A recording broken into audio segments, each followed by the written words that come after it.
So we've been busy unpacking in the last few days, and guess what I found?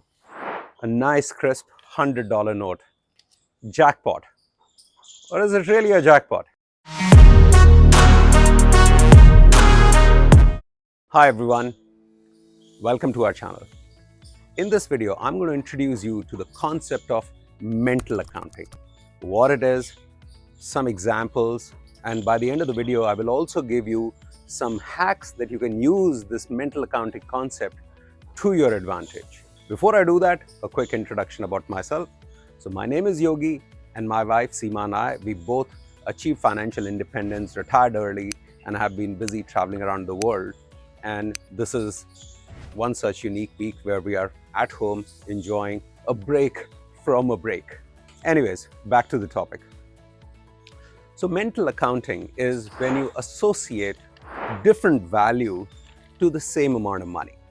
The same $100 in my pocket right now, sometimes we associate a different value to it versus the same amount of money lying in our bank account versus in our wallet versus in our investments. And this is because of our emotional, personal, situational, and behavioral biases towards money. Now, if you read online or if you go conceptually by what the economists say, then we should keep the value of the money same as is. So we should not discriminate or create these distinct buckets of money based on our behavioral or personal biases. However, as written by one of my favorite authors, Morgan Housel, in The Psychology of Money, we are not just a spreadsheet or just a cell in an Excel sheet, and fortunately still not replaced completely or by AI. We are human social beings with emotions. Getting rid of those mental accounts as such, or not using psychology in the money, is very difficult.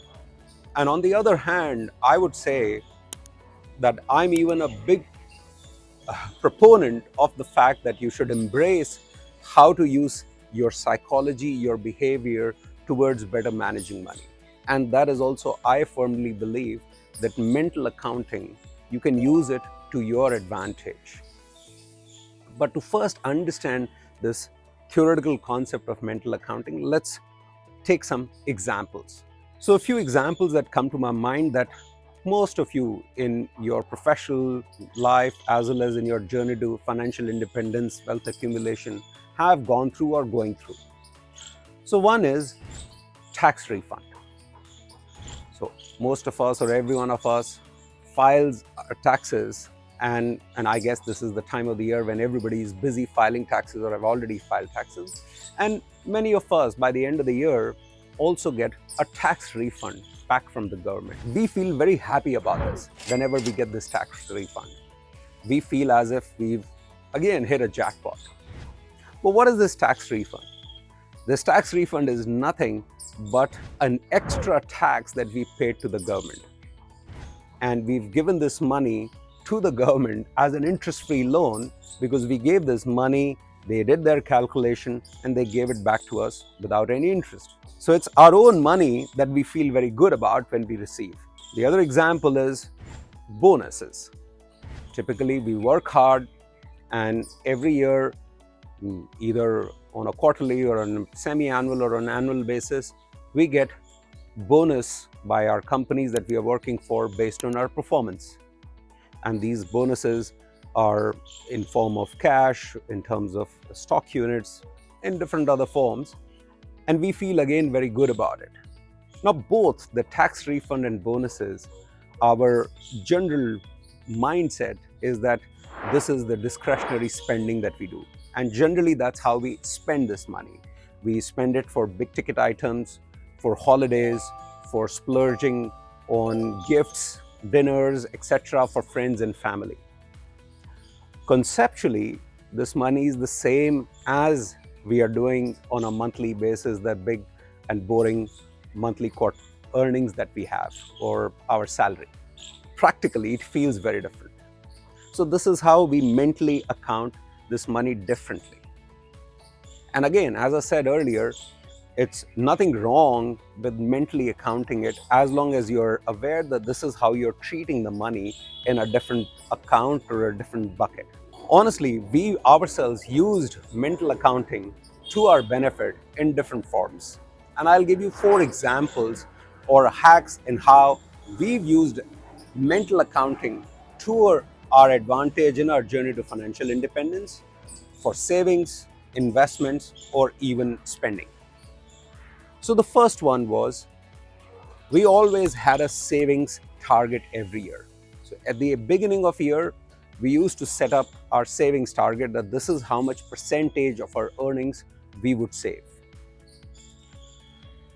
I think for all the years, we've always had as a minimum 30% target. Some years we had quite a hefty target that this is how much we'd save. And as over the years, our earnings kept going up, our spending or our expenses were not going up with the same proportion as our earnings was. So the savings target kept growing.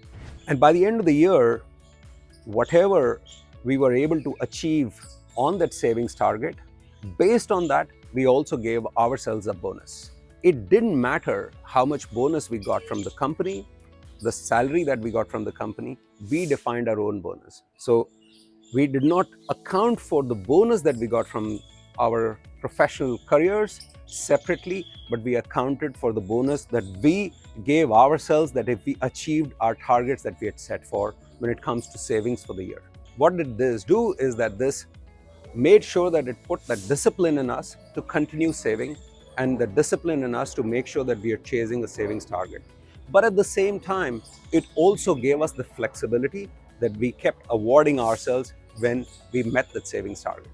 And we put that extra money that we gave ourselves as a bonus into splurging onto gifts and holidays, etc.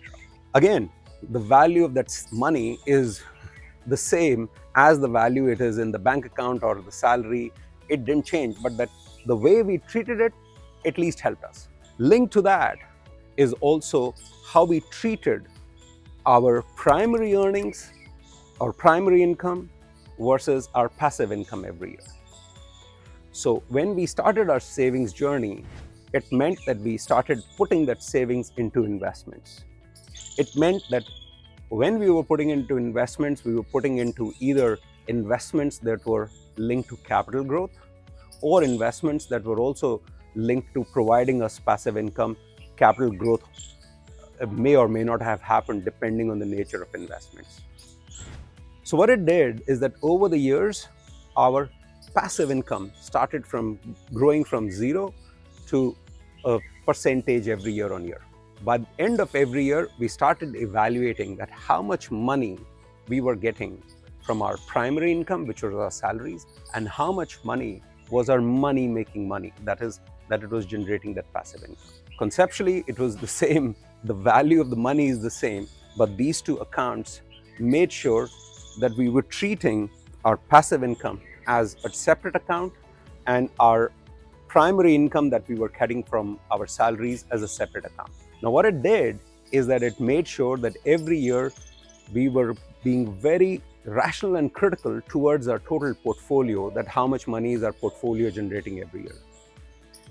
And it also gave us confidence that year on year that yes, our passive income is growing, we are getting that benefit of compounding, and the passive income is slowly getting to the point that it can sustain our expenses. Theoretically, we reached a point where our expenses could be done by the passive income.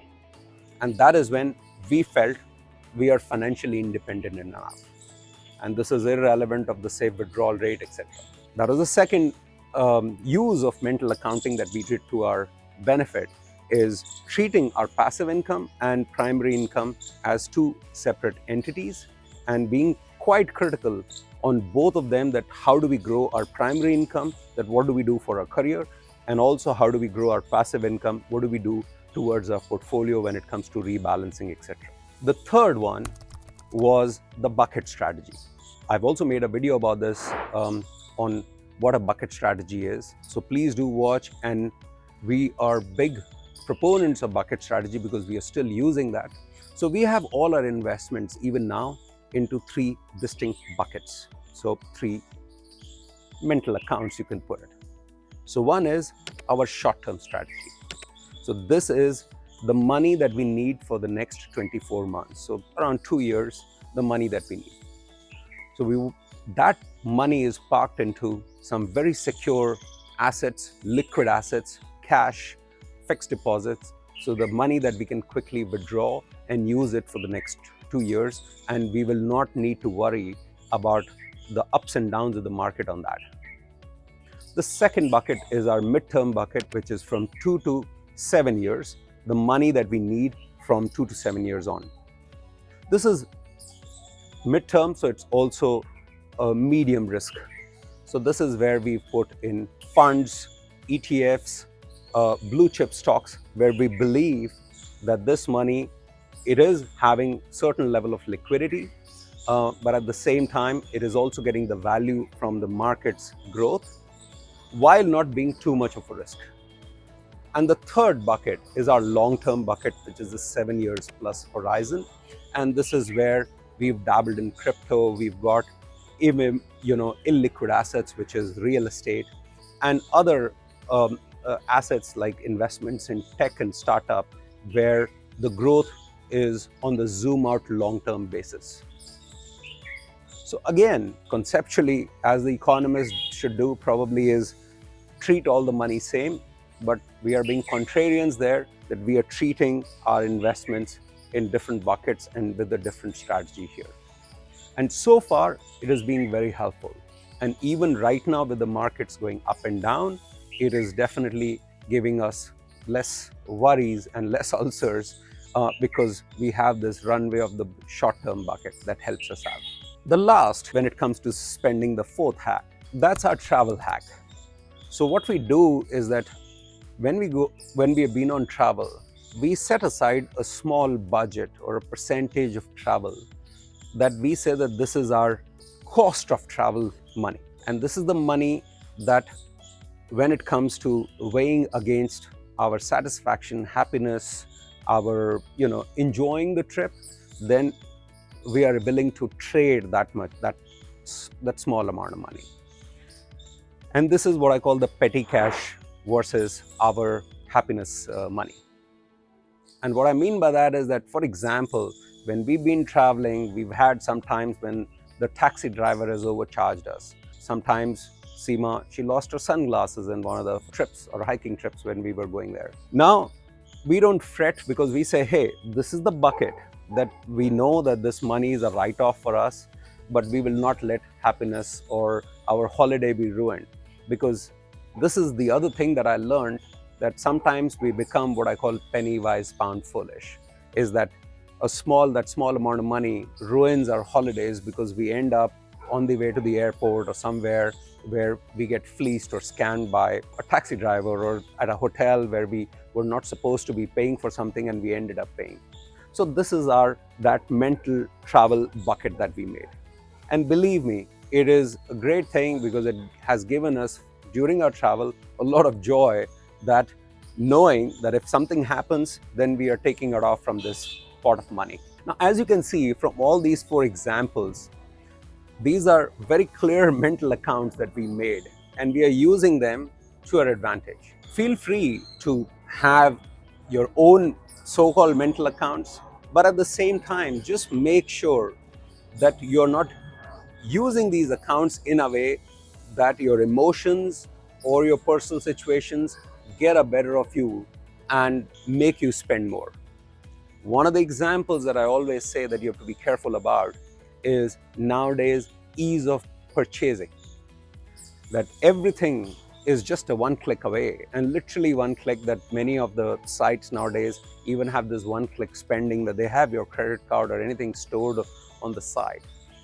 So the ease is so much that, typically, if you would have taken that same money out from your wallet, gone to the shop, counted the currency and given it, psychologically, you may not have done that purchase versus just doing it online. So be careful of that mental account, because these small little things do add up, and you just need to be aware of that.